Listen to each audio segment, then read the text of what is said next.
د امریکا د مالیې وزارت په یوه راپور کې د پخواني حکومت د ولسي جرګې مشر میر رحمان رحماني او د ولسي جرګې غړی اجمل رحماني د نړیوال فساد په تور د بندیز له لګولو خبر ورکوي.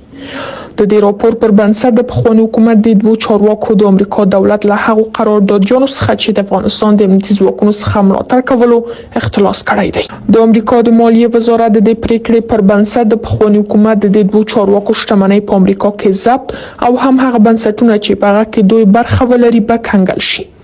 په همدې حال کې یو شمېر کارپوهان هم وایي د پخواني حکومت په فساد تورن چارواکو او د دوی د بهرنیو سهام لرونکو تحریم هغه مهال ګټور به واوسي چې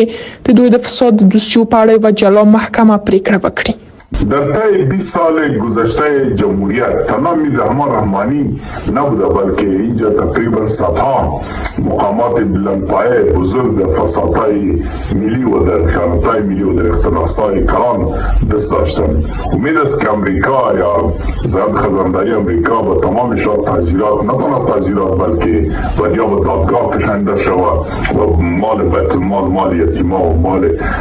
ملی از پیشان دوباره مسترد شود، گرفتار شود، قصرشان مسترد شود، سرمایه‌شان به ضبط شود و دوباره به تحویل ملت در صورت شود که در آنجا یک دولت، یک نظام شفاف و عادلانه باشد تا به مستحقین پول دوباره برگردد. د پخواني حکومت د دوو چارواکو لا هم د امریکا د مالیې وزارت د دې راپور په اړه غبرګون نه دی ښودلی. د امریکا د مالیې وزارت په داسې حال کې د پخواني حکومت د دوو چارواکو تحریم کوي چې په تیرو 20 کلونو کې تل په دولتي ادارو کې د پراخ فساد له شتون څخه راپورونه خپاره شوي دي.